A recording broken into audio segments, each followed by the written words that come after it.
Bonjour à tous. Les deux discours malhonnêtes, irresponsables et mensongers prononcés par Monsieur Denis Sassou Nguesso et notre Mungala national me poussent aujourd'hui de reprendre la parole devant vous. Mon sujet, je le traite en deux parties. La première partie, je parlerai de l'irresponsabilité, la malhonnêteté politique de Monsieur Sassou. La deuxième partie, l'irresponsabilité sur le plan économique des gens qui sont au gouvernement depuis bientôt plus de 30 ans, de la famille de Monsieur Sassou, de tout son clan et de Monsieur Sassou lui-même. C'est en deux parties que je vais traiter le sujet.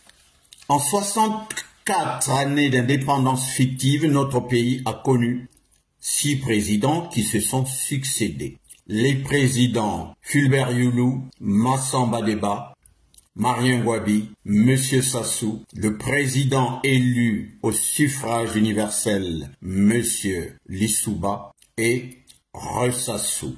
La période des années 60 jusqu'en 1992, l'histoire est connue de tout le monde, inutile qu'on revienne là-dessus.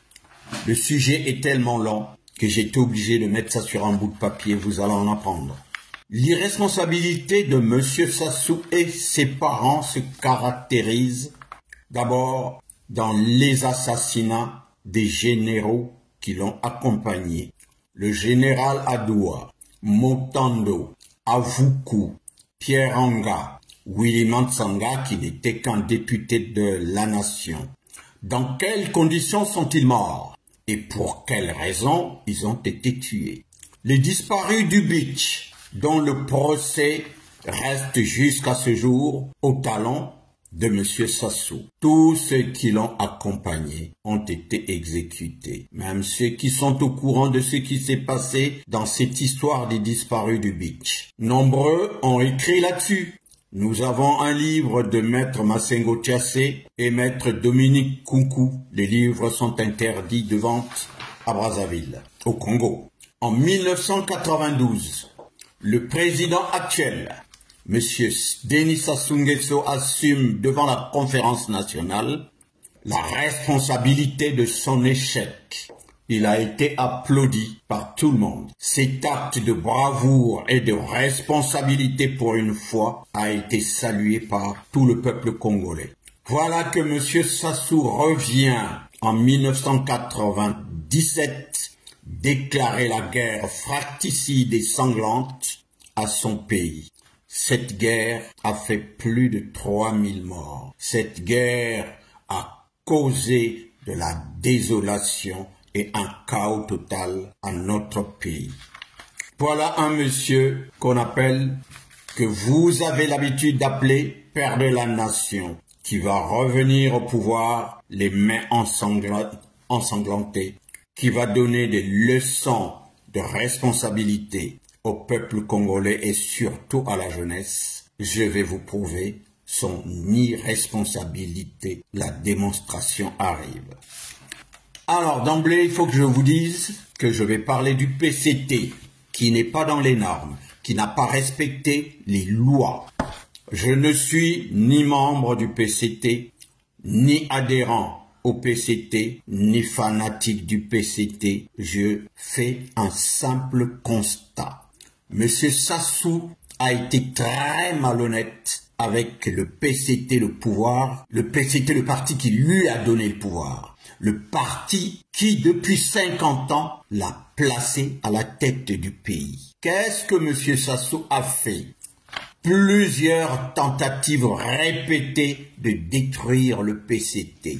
C'est un signe d'irresponsabilité, un signe de malhonnêteté. Il crée le RMP qu'il a mis en place spécialement pour détruire le PCT. Heureusement pour le PCT, cela a été un échec pour le RMP. Il crée l'éléphant comme emblème pour écraser la tomate qui est l'emblème du PCT, qui lui a tout donné. Pourquoi vouloir écraser le PCT si tu es responsable? Pourquoi vouloir écraser quelqu'un qui t'a tout donné, quelqu'un qui a fait de toi ce que t'es aujourd'hui, quelqu'un qui t'a mis, un parti qui t'a mis à la tête du pays. Il a désossé, M. Sassou a désossé le MCDDI qui est aujourd'hui une coquille vide en créant les petits partis satellites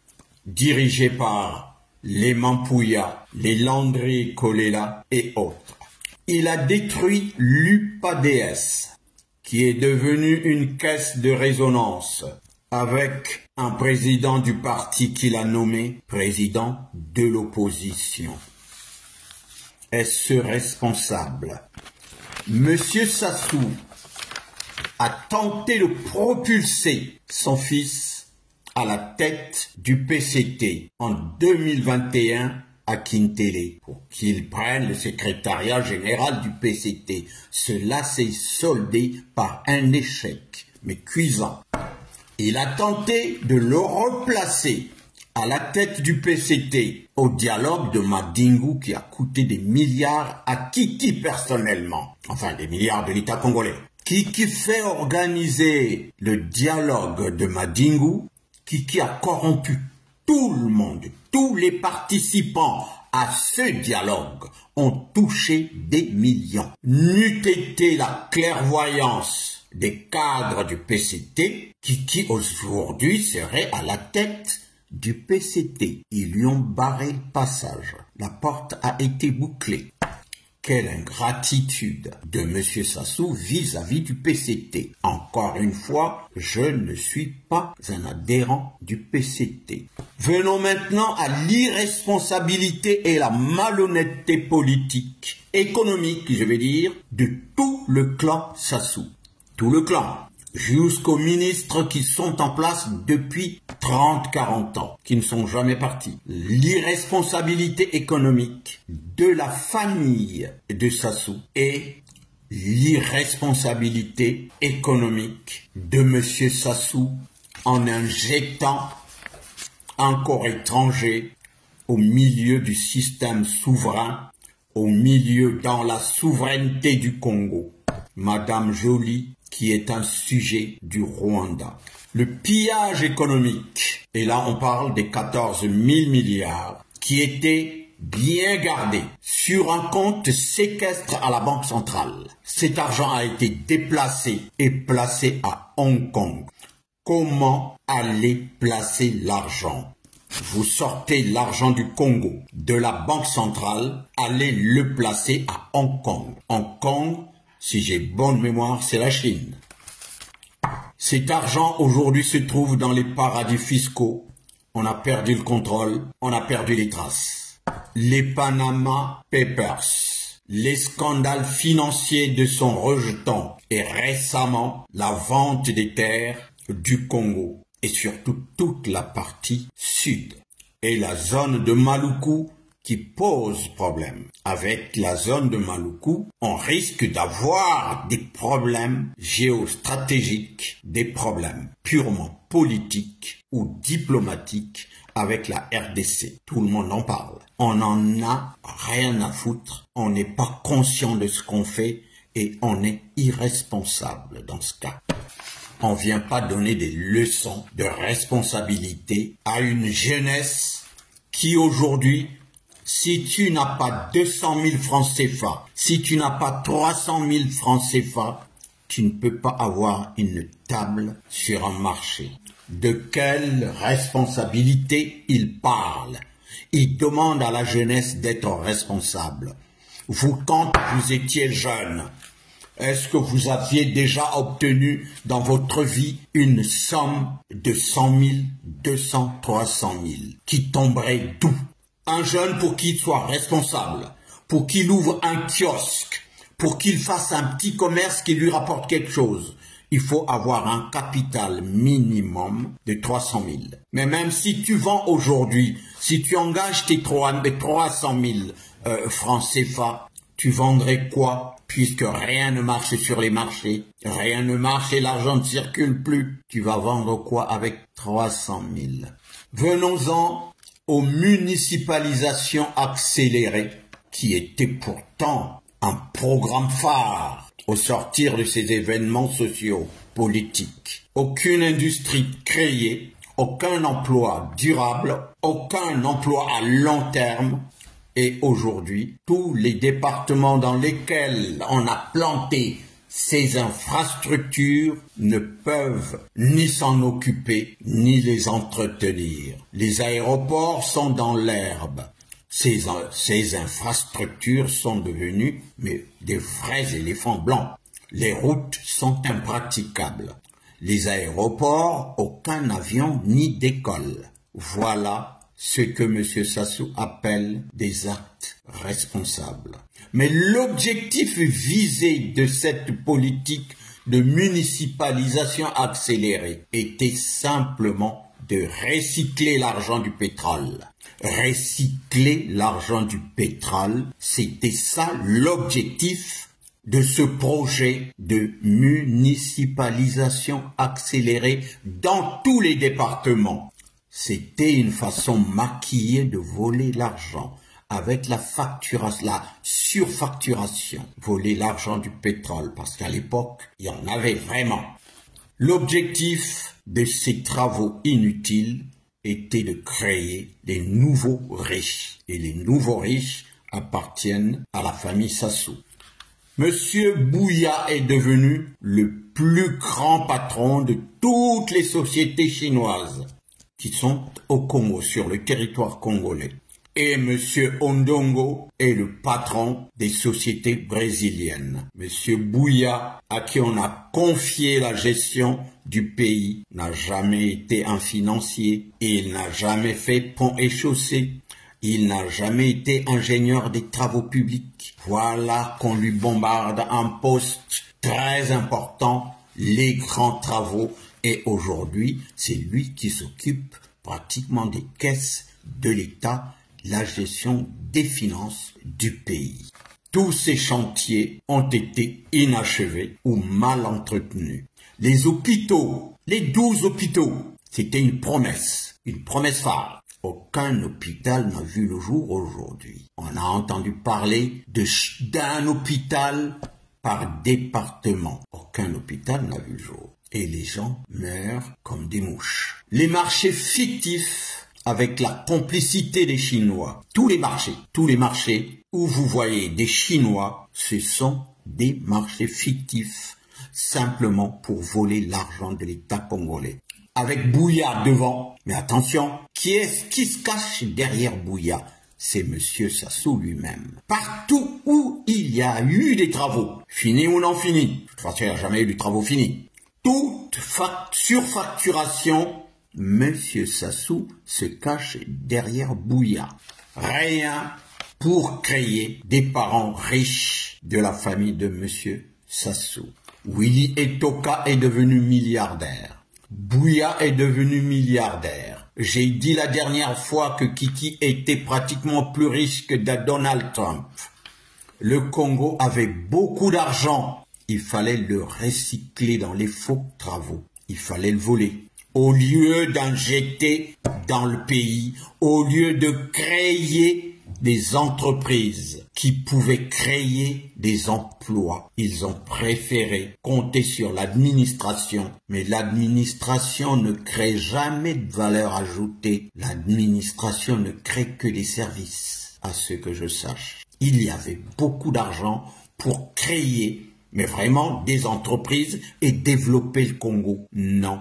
Cet argent s'est retrouvé, ces milliards se sont retrouvés sur des comptes de tous les parents. Aujourd'hui, on nous parle du nouveau milliardaire qui s'appelle Ominga et qui se permet d'aller acheter tout un quartier à Dubaï. On en a déjà parlé. Quel est le bilan des municipalisations accélérées? On n'a jamais fait ce bilan et les Congolais attendent toujours qu'on lui explique ce que sont devenues les municipalités accélérées. Aucun bilan n'a été fait. Mais le Congo a payé cette dette. D'ailleurs, cette dette, il l'appelle la dette intérieure. Voilà d'où vient la notion de la dette intérieure. Personne d'autre n'est derrière cette dette intérieure. La dette intérieure, c'est de l'argent que le Congo doit à la famille Sassou. Quel est le bilan de la Nouvelle Espérance? Il est nulle part. Pourtant, c'était un projet de société initié par Gilbert Ondongo.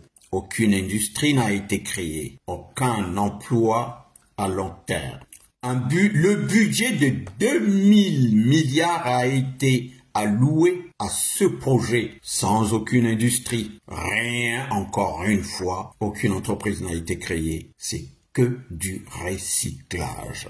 La Nouvelle Espérance, un gros projet qui pouvait vraiment, s'il était suivi de près, appliqué, il pouvait créer des emplois au Congo. Ce projet pouvait créer des sociétés, des entreprises au Congo. Il n'y a rien eu. Le recyclage de l'argent du pétrole. La privatisation de la SNE et de la SNDE nous a rapporté quoi? Cette privatisation a rapporté combien au trésor public? Aucune entreprise, encore une fois, n'a été créée. Il compte sur la fonction publique pour créer les emplois. Encore une fois, la fonction publique ne crée jamais de valeur ajoutée. Il faut que les gens comprennent ça. Pour créer des entreprises, il faut avoir de la valeur ajoutée. La valeur ajoutée, qui est-ce qui la crée? C'est l'industrie qui crée la valeur ajoutée. Ils le savent bien, ils ont été à l'école. Et ça, c'est une notion élémentaire. La Nouvelle Espérance, un gros plan de développement sans investisseurs. D'où viendrait l'argent? C'est l'argent du pétrole. Ce qui est devenu, ce que je vous ai dit, la dette intérieure. Nous avons encore une fois un autre projet de grande ampleur, le chemin d'avenir en Mornay, le chemin d'avenir en Mornay, sans créer une industrie, sans créer un emploi à long terme. On reste silencieux sans faire le point aux Congolais. Pourquoi? Parce que ils ne savent pas quoi dire aux Congolais. Non, il n'y a rien à dire aux Congolais. C'est du recyclage de l'argent du pétrole. Psst, on s'était motus bouche cousue. Le PND 2021-2026, nous sommes en 2024. La portion 2021-2024, le point n'a jamais été fait aux Congolais. Qui a financé et quelle industrie est sortie de terre? Quel emploi? Où est parti cet argent? Voilà ce qui se cache derrière tous ces grands projets. Et vous demandez, vous attendez l'émergence du Congo en 2025. Il n'y en aura pas. Ni en 2050. Il n'y en aura pas si c'est toujours les mêmes qui sont au pouvoir. Et tout est fait pour appauvrir les Congolais. Et eux, ils vont s'enrichir. Ils continuent à s'enrichir. L'émergence est un vain mot. Le Congo aura du mal à émerger. C'est un gros mensonge. De 1997 à ce jour, qu'est-ce que M. Sassou a créé? Faisons le bilan de M. Sassou depuis qu'il a pris le pouvoir avec les armes. Qu'est-ce qu'il a créé comme entreprise? Niet, que dalle, rien du tout.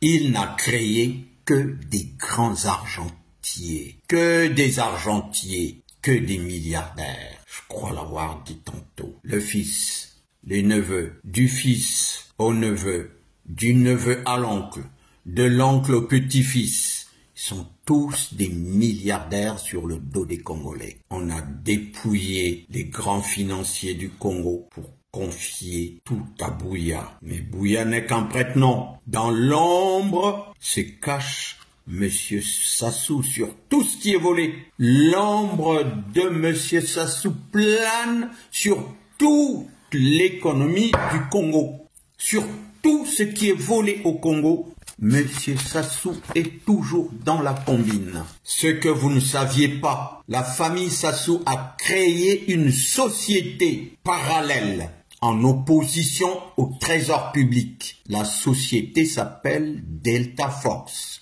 qui s'accapare de toutes les recettes pétrolières, douanières et fiscale du Congo. Au trésor, il n'y a plus rien. Tout est gardé dans les caisses de Delta Force. Les caisses du trésor public sont hyper vides. Voilà pourquoi il y a des soucis pour payer le personnel de la fonction publique.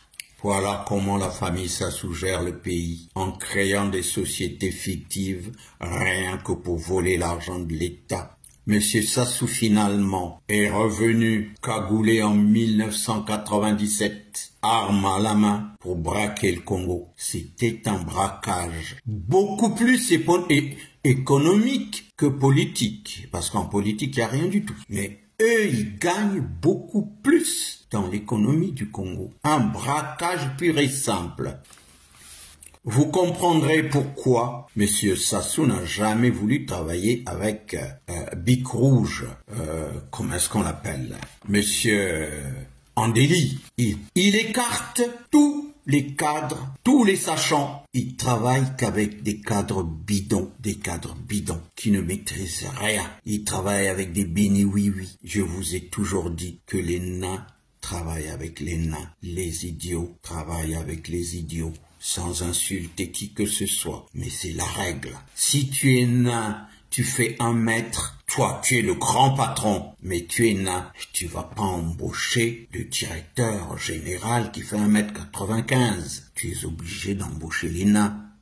Tu es un idiot, tu n'as rien dans la tête. Il faut que tu embauches des idiots que tu pourras maîtriser. Si tu embauches quelqu'un d'intelligent, impossible. Tu auras l'impression que la personne est venue prendre ta place. Sassou n'a jamais accepté les cadres, des sachants autour de lui. Andéli est venu, il l'a rappelé 2 fois. Quand M. Sassou a eu des bonnes intentions, je disais non, ce que je fais là, je pense que c'est trop ce qu'on est en train de faire. Il faut que j'appelle Andéli pour qu'il vienne mettre de l'ordre. Mais sauf que M. Sassou est animé par le vol d'abord. Dans le sang, il est né voleur. Il fréquente que les voleurs. Et M. Andéli ne peut pas travailler avec M. Sassou. Sassou, à chaque fois, il a écarté. Parce que M. Andéli a l'œil partout. M. Andéli appelait Bic Rouge parce que il ne pouvait accepter que l'argent du Congo sorte comme ça. Tiens, j'ai besoin de tant de milliards. Lui, il signe. Non. L'argent du trésor ne sort qu'en fonction d'une ligne de crédit. L'argent du trésor ne sort pas parce que c'est le fils du président qui donne l'ordre de virement. Non, un fils du président n'est pas un ministère. Un fils du président, il reste à la maison et il attend que son père lui ramène son salaire. Et ils ont voulu un champ libre pour se servir dans les caisses de l'État. Voilà pourquoi on n'a jamais voulu d'Andéli. On n'a jamais voulu, on vient d'écarter Hondaï. Vous avez vu la preuve. Et on a oublié que c'est Hondaï qui a fait débloquer les 25 milliards avec lesquels ils ont payé les derniers salaires. Ngatse qu'on a placé à la place de M. Hondaï, c'est un béni oui-oui. Ngatse est venu travailler pour la famille Nguesso et pas pour le Congo. Il faut que les gens comprennent ça. Chez nous, on dit, la queue du serpent suit la tête. Quand la tête du serpent passe, la queue va passer. Si le président du Congo est irresponsable, la jeunesse congolaise est obligée de devenir irresponsable. Nous exigeons pour cette raison que M. Sassou libère par une loi d'amnistie les prisonniers politiques. Sassou doit libérer le général Mokoko et Okombi Salissa. Qui les libère d'abord? Le reste, nous verrons ensuite. J'ai oublié un élément sur la destruction, sur le vol des recettes publiques. Vous êtes au courant que la douane, le port de Pointe-Noire aujourd'hui appartient aux Rwandais. La semaine dernière d'abord, d'ailleurs, je vous ai fait une révélation. Il y avait 15 conteneurs qui sont arrivés au port de Pointe-Noire. Les 15 conteneurs, sur tous les 15 conteneurs, le nom de Madame Antoinette Sassou était affiché. Mais ils appartenaient pas à Madame Sassou. C'était des conteneurs de Kiki. Et il y avait des armes là-dedans, dans ces conteneurs. Où sont passés les conteneurs? Les conteneurs sont partis au Rwanda. Qu'est-ce que Kiki prépare? Encore la désolation? Monsieur Sassou va encore nous plonger dans la guerre comme en 97? C'est ça la responsabilité? Pourquoi il a pris les armes pour reprendre le pouvoir? C'était simplement pour tuer les Congolais, voler l'argent et repartir? Pourquoi le PCT a soutenu, a ramené ce type au pouvoir? Le PCT, qui lui a donné le pouvoir, ne peut pas reprendre son pouvoir et le donner à quelqu'un d'autre. Non seulement qu'il est président de la République, mais il est en même temps président du PCT. Ça ne se fait pas, ça ne se fait pas. Quand tu gagnes l'élection présidentielle, si tu es d'abord, à l'origine, tu es chef d'un parti, tu gagnes l'élection présidentielle, tu abandonnes le poste de chef de parti. Tu t'occupes de ton pays au lieu de t'occuper de ton parti. Le parti, tu le confies à quelqu'un d'autre. C'est ça la règle. Mais chez nous au Congo, tout se passe à l'envers. Tout est à l'envers. Le Congo marche sur la tête au lieu de marcher sur les pieds. Les Congolais, Congolais et Congolaises, ou Congolaises et Congolais, nous demandons à ce que vous nous souteniez pour que M. Sassou parte avec toute sa famille. Nous demandons le départ de M. Sassou. Le Congo doit changer de paradigme. On ne peut pas continuer à rester dans cet état. Il nous faut un homme responsable. Il nous faut un homme intègre. Il nous faut un patriote afin que les Congolais se retrouvent autour d'une table pour un dialogue inclusif, à l'issue duquel une transition pourrait se mettre en place. Cette transition nous permettra de mettre de nouvelles institutions en place, des institutions démocratiques pour le respect du bien public, de la moralité, afin de parvenir à une bonne gouvernance. Nous demandons pur et simplement le départ de M. Sassou et ses parents. Voilà ce que j'avais à dire. Merci de m'avoir suivi. Partagez la vidéo, s'il vous plaît. Charles Alexandre Nsanga. Merci beaucoup.